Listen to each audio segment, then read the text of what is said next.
Practically মার্কেটে বোঝালে আপনি একটু ভালোভাবে বুঝবেন। দেখেন সো আপনি এমন ডাব্লু পাবেন, এমন ডাব্লু আপনি এখান থেকে পাবেন, বুঝতে পারছেন যে এই নেকটা ব্রেকআউট হওয়ার দরকার। এই যে ডাব্লু যে নেক উপরের নেকটা, এটা ব্রেকআউট হওয়ার পরে এখান থেকে আপনি এখান থেকে ইউজ করে এটাকে টেনে দিতে পারেন। ওকে, সো এখন আপনাকে আমি মার্কেটে প্র্যাকটিক্যালি দেখাই যে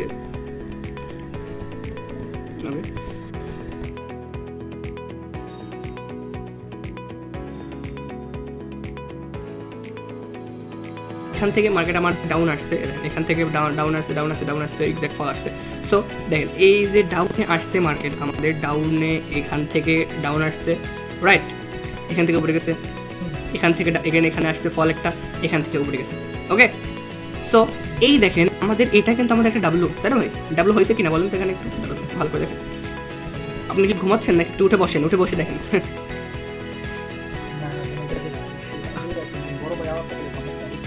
ও আপনার বড় ভাই আসলে বুঝতে পারছি।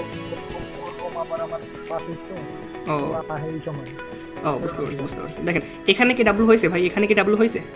ডাব্লু শুরু হয়েছে, তাই না ভাই? এখান থেকে যে ডাব্লু শুরু হয়েছে, আমার যে এই যে নেকটা ব্রেকআউট করছে, এই যে নেকটা এই ক্যান্ডেলটা ব্রেকআউট করছে, এই যে বড় ক্যান্ডেল দেখছেন, সো এই ক্যান্ডেলের থেকে আপনার এই পর্যন্ত হবে আমাদের একটা জোন, বুঝছেন? এখানে একটা ক্যান্ডেল মানে এটা কন্ডিশন বুঝে ওয়ার্ক করা লাগবে। এখানে দেখেন ডাব্লু তো আপনার সবসময় একদম মানে সার মানে যেটা আপনি পরিষ্কারভাবে দিবে না, কারণ ডাব্লু দেখতে আমরা ডাব্লু দেখি, পৃথিবীর 2000 মানুষ তো ডাব্লু দেখে, তাই না ভাই? সো দেখেন আমাদের এই যে ডাব্লুর এখানে দেখেন আমাদের এক্স্যাক্ট দেখেন আমাদের জোনে আসার পরে আমাদের জোনটা কিন্তু আমি আপনাকে যেটা শেখাইছিলাম এস আর ইন্টারচেঞ্জ মনে আছে? সাপোর্ট দেখেন এখানে কি করছে, দেখেন এখান থেকে আমাদের ডাব্লু স্ট্রাকচার হিসেবে ডাউন আসছে, তারপরে দেখেন এখান থেকে মার্কেট উপরে গেছে, এখান থেকে রেজিস্ট্যান্স, সাপোর্ট এগেন সাপোর্ট। তাহলে আমাদের যে মিটিগেট ব্লক যে জোনটা আছে, ডাব্লুর যে জোনটা আছে এই ব্লকটা, এটা কিন্তু আপনি এস আর ইন্টারচেঞ্জ হিসেবেও ইউজ করতে পারতেছেন, তাই না ভাই? শোনেন আমি আপনি কি করবেন দেখেন, আপনি বুঝতেছেন না যে মার্কেটে এম করছেন স্টক ডাব্লু করছে, দেখেন আপনি ফার্স্ট অফ অল কী করবেন, আপনি এখানে আসলেন, ধরেন আপনার সামনে এতটুকু সাবস্ক্রাইব কোনো প্রবলেম নয়, হ্যাঁ?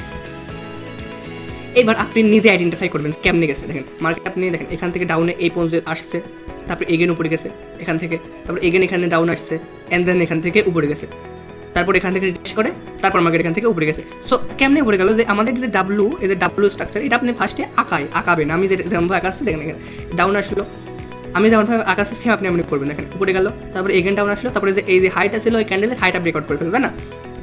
সো এটা আমাদের একটা ডাব্লু হয়ে গেল, হ্যাঁ, এটা আমাদের একটা ডাব্লু হয়ে গেল। এবার আপনি আরও কনফার্মেশন বেশি নেওয়ার জন্য আপনি ক্যান্ডেল শিফট করলেন, এবার আপনি লাইন ধরে চলে যাবেন। এইবার আপনি এখানে গিয়ে একটু লং টাইম ফ্রেমে দেখলেন যে হ্যাঁ এটা তো আমাদের একটা ডাব্লুই হলো। দেখেন আপনি এখানে একটু দেখলেন যে এখান থেকে ডাউন আসছে, এখান থেকে মার্কেট উপরে গেছে, এখান থেকে ডাউন আসছে, এখান থেকে এখানে উপরে গেছে, তাহলে তো এটা আমাদের একটা ডাব্লু হয়ে গেল। তো তখন আপনি আরও ভালোভাবে আইডেন্টিফাই করতে পারবেন, বুঝতে পারছেন?